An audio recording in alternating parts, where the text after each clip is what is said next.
పూరా లోకల్. ఉపనదుల నుంచి ఏ వచ్చినా మహబూబ్ నగర్ జిల్లాలో గద్వాల్ అలంపూర్ ప్రాంతంలో మొట్టమొదటి తెలంగాణ రాష్ట్రంలోకి నీళ్లు వస్తాయి.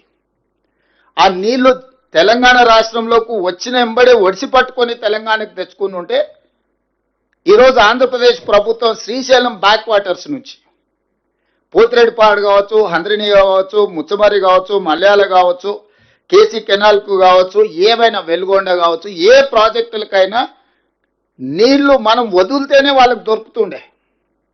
ఇవాళ నీళ్లు వచ్చినప్పుడు వచ్చిన దగ్గర పట్టుకోకుండా వదిలేసి మహబూబ్ నగర్ జిల్లాలో ఎంటర్ అయిన నీళ్లు తిరిగి మళ్ళీ కర్నూలు ప్రాంతం ఆ పక్క నుంచి తిరుక్కొని మళ్ళీ ఇక్కడికి వచ్చినప్పుడు ఇక్కడ పట్టుకుంటా అంటున్నాడు. కింద మీద ఉన్నప్పుడు పట్టుకోకుండా చివర పట్టుకోవడం వల్ల ఈ నీళ్లు కంప్లీట్గా రాయలసీమ ప్రాంతానికి వెళ్ళిపోవడంతో అక్కడొచ్చిన నీళ్లను అక్కడి నుంచి అక్కడనే దారి దోపిడీ చేసే పరిస్థితి ఈరోజు రాయలసీమ కానీ ఆంధ్రప్రదేశ్ ప్రభుత్వానికి ఇచ్చింది. చంద్రశేఖరరావు గారు తెలంగాణ రాష్ట్రంలోకి ప్రవేశించిన కృష్ణానది జలాలను ప్రవేశించిన ఎంబడే పాలమూరుకు, రంగారెడ్డికి, నల్గొండకు, ఇతర ప్రాంతాలకు తరలించకపోయి ఉంటే ఈరోజు పోతిరెడ్డిపాడు కానీ, రాయలసీమ లిఫ్ట్ కానీ, మాల్యాల కానీ, ముచ్చమరి కానీ ఇతర ఏ ప్రాజెక్టు కూడా రాయలసీమకు నీళ్లు తరలించుకోకపోవడానికి అవకాశం లేకుండా ఉండుండే. కానీ జూరాల దగ్గర కడతారా, నువ్వు చదువుకున్నావని చిన్నారెడ్డి గారిని శాసనసభలో చంద్రశేఖరరావు గారు అవహేళన చేసి అవమానించే విధంగా మాట్లాడింది శాసనసభలో. నాకు బాగా గుర్తుంది. ఆ రోజు చిన్నారెడ్డి గారు, మీరు శ్రీశైలం బ్యాక్ వాటర్స్ నుంచి పాలమూరు రంగారెడ్డి ఎత్తిపోతలు లిఫ్టులు పెట్టకండి, ఖర్చుతో కూడుకున్నది, మీరు జూరాల నుంచి ఇటు నుంచి ఇట్టే తరలించుకుంటే మనకు ప్రయోజనం అని ఆ రోజు చిన్నారెడ్డి గారు అంటే, చిన్నారెడ్డి గారిని చాలా వారు సౌమ్యులు కాబట్టి స్వయం వెనక్కి తిరగానులే అంత అవమానకరంగా మాట్లాడు.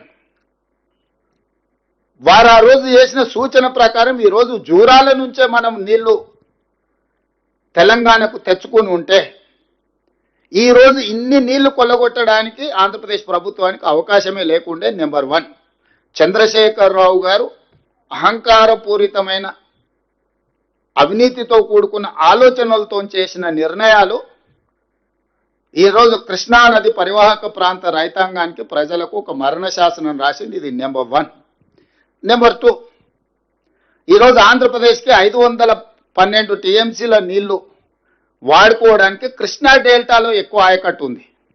కిందికి వెళ్ళాలి, కృష్ణా గుంటూరు ఆ పక్కకి వెళ్ళాలి ఆ నీళ్ళు వాడుకోవాలంటే. అప్పుడు ఆ నీళ్ళు ఏంది, శ్రీశైలం దాటాలి, నాగార్జున సాగర్ దాటాలి, పులిచింతల దాటాలి, ఆ తర్వాతనే కింది కృష్ణా డెల్టాకు వెళ్ళాలి. అట్లా చేయడం వల్ల భూగర్భ జలాలు తెలంగాణలో పెరగడానికి అవకాశం ఉంది.